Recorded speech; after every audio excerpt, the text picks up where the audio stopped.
Remember we were talking a while back about the questionnaire that is often featured at the end of the TV programme Inside the Actors Studio. Oh, yeah. Where the host, James Lipton, always asks the same questions to every guest. And it's just supposed to sort of, get their creative, juices flowing, their mind working. We did ask Carl some of them. We never completed the questionnaire. Oh, let's I thought carry I'd on fire with that a few then. more at him. And that'll also introduce people to the way his mind works a little bit. Okay. What sound or noise do you love, Carl?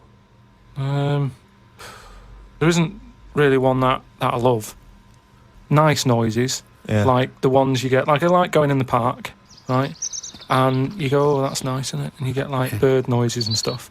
But with those bird noises comes a bit of stress, right? Because I was in there the other day, and like I say, little bird noises and that, and a little robin was there, and I thought that's odd. That's out early, right? Because it's like sort of summertime and that. Sure.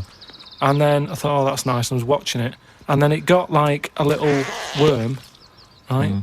And I was like, hey, put it down, right? Sorry, whoa! What do you mean? Why are you interfering? Why were you interfering in nature with a robin taking a worm? Just because it was a nice sunny day and that, and I thought, you see, worms normally come out when it's raining, don't they? And you go, well, I bet they're happy to die, in a way, because it's chucking it down, it's miserable. They come to the top of the soil then, don't they? Yeah. When it's miserable. But it was a sunny day. That's they don't drown, I assume. No, it's not that, is it? It's just that they hear the water or something falling on the ground and they go up to see what's happening.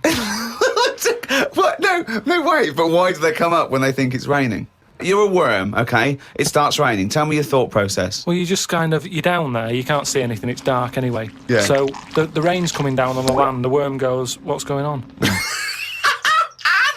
worm goes, what's going on? He wiggles up to the top. So what does he do? So it goes up and it sort of sees it's raining, and then it goes back down again, doesn't it? But that's what I'm saying about... What do you mean? What is this world where it goes, oh, it's just rain again? Oh, so that's the 400th time I've been caught out this year. It's rain. I'll remember next time. I won't come up. What do you think a worm is capable of in terms of cognitive thought? What do you mean? Well, a worm can basically tell certain chemicals and certain light patterns. That's all it is, really. Yeah, and it's not thinking. It's not choosing its favourite food. You don't know that, though. Is what I'm saying. You don't know what things are thinking. Everything thinks. No, it doesn't. No, it doesn't. No, thinking. There's something in this room that's not. All right. What about this one then? What about flowers? Do you think they've got a mind, a feeling? Because here's something that... Again, they use phototropism. They go towards the sun. They close and open. Well, can you stop using long words, Rick, like sun? Listen. I've been to my mum and dad's. Right. I was talking to my mum about stuff. All right. And she was saying how this flower solved a crime. What happened was there was a murder right, in an office. So they said it's obvious that someone who works in the office did this murder because that person's only a sort of a typist. They've done nothing wrong. So they said, that's narrowed it down, right? So this flower man came in and he said, I can sort this out for you. So they said, what do you mean? He said, well, during the murder, the plant was knocked off the cabinet, right?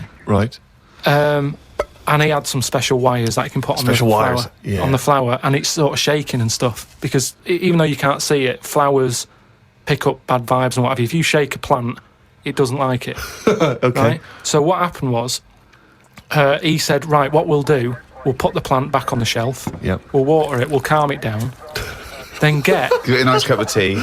Then get every member of staff to come in the room and just go near the flower. Right. So don't tell them. So like a lineup for the flower. Kind of like a lineup. But don't tell them what we're doing. Just send them in and say, stand by that cabinet where the murder happened and what have you. Yeah. Anyway, it was a long day. They were getting through a lot of stuff. It was a big office block. They were going, this isn't working. The flower's not budging. Suddenly, they get into like the last part of the day when they were almost giving up. They call in a sketch artist. The plant gives them a... Some caretaker fella. Caretaker, said, go over there. Was it an old man that... I mean, because Scooby-Doo didn't like him from the beginning. No. They send the caretaker over to the plant. He's going, he's thinking, I've got away with this. Of course. Plant starts shaking, what have you. They did him. Okay, wait a minute then. So, was there any other evidence? Was that the only evidence they used in the trial? Well, no, it's one of them things, though. Imagine it, if you're that caretaker and you're thinking, I've got away with this, then suddenly a plant grasses you up. You weren't expecting that. So suddenly you're off guard. And you go, okay, can't get that chrysanthemum away from me, I did it. You're talking absolute bollocks. That was one of the most nonsense pieces of shit I've ever heard in my life. Listen, well, it happened, but it didn't happen. You said it. But what I was saying is about the worm. This robin that I saw that was eating the worm, it had hold of it, and I thought it's a sunny day in that. Give the worm a break, sort of thing. So I went, oh, you, like that, and it sort of dropped it in shock. But then when it realised I wasn't that near it, it picked it up again and swallowed it. And I just thought, oh, do you know what I mean? I don't know what you mean, no. I just thought it's a sunny day and everything. Normally birds are nice noises that I like, and yet there it is going about wrecking lives. Wrecking lives! It was a worm! But it just swallowed it really quickly in that, and I just thought, there's the worm. It came out, it was happy, it didn't know what was going on, and it had an extra chance. The robin dropped it, and then it got it again and ate it, and I just made me a bit fed up. Well, do you know why, don't you? You couldn't outwit a robin. The worm was going, oh, God, Karl Pilkington. So that's who's been sent to save me, is it, God? You've sent Karl Pilkington, oh, I'm dead. That's it, okay, eat me. But all I'm saying is our bird noises are normally quite relaxing, but not for the worm. Unbelievable. That was one question. What sound or noise do you hate? As me or as a worm? I don't know what you mean. What do you mean? Why would we be asking a worm? I've never heard an actor say that to James Lipton. When he says, what noise do you hate? What, as me or a worm? No, but all I'm saying is, because of my last question, that's what I was saying. A bird noise is relaxing to me. Right. Well, it's not anymore, because I think of all the deaths and stuff that go around that. So now you hate the sound of birds? I'm just saying it's changed my view on it. It's like anything, isn't it? Every noise can mean a disaster. Can it? Why would the sound of laughter, people laughing, why would that also signify disaster? If you wake up in the night by the sound of, like, a baby laughing. A baby laughing? No, if I had a baby, right, and Suzanne was out, she worked nights or something. Yeah. And I'd nodded off, I'd put the baby to sleep. Yeah. And then it's 3 a.m. and I'm woken up by the sound of a baby laughing, that would terrify me. How is this that? I just think the baby's sitting up in a chair like Chucky, going... Well, no, I think the baby's reading his diary. Thinking, oh, Christ, this is my father. I just hope I'm adopted. Oh, God, a baby laughing. What profession other than your own would you like to attempt? This is you as you, not as you as a worm. But have I had the training? Oh, Oh. No, well, I've said before, haven't I, about maybe having a go at an operation. I don't know why it leaps from where. It leaps from no ambition, where if he could have a job, it would his best job he's ever had is a paper round, and if he could have a job, he'd like go to the cobbler once a week and then walk a dog. To I'd like to have a go at thoracic surgery. No, I'm just saying, I bet it's like we do this, and you know, some people like listening to it and what have you, and you go, fair enough, but I never feel like I'm doing anything of any worth. No, you're absolutely right there.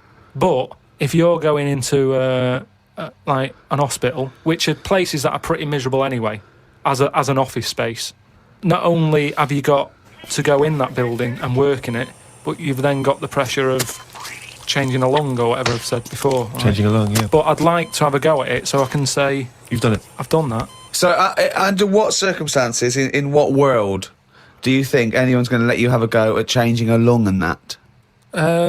Jim will fix it? No, I'm just saying the Comic relief? But the way the world is, and the way that there's more and more people, more and more doctors are needed. I mean, it's already happening now that people are doing jobs that they're not really qualified for because they get sort of, what's the word?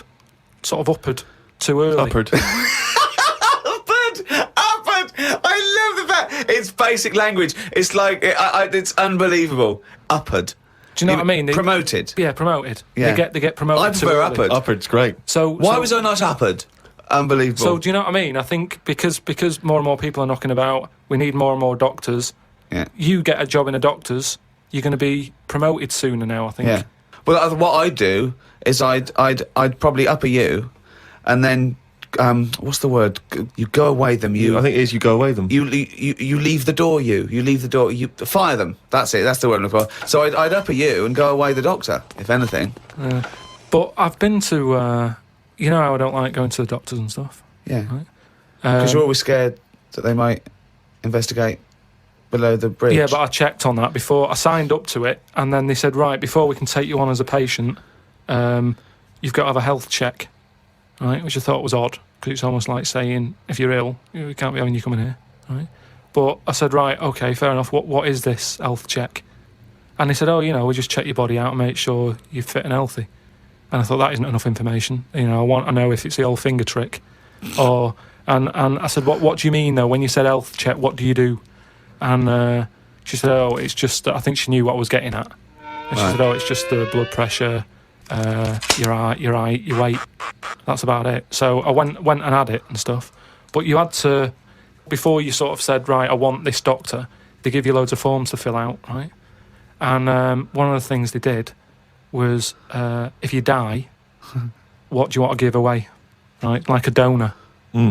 And what have you. And I thought, I really thought about it for 40 minutes or so. I didn't just rush into it. I was sat there thinking, if I'm dead, does it matter and stuff?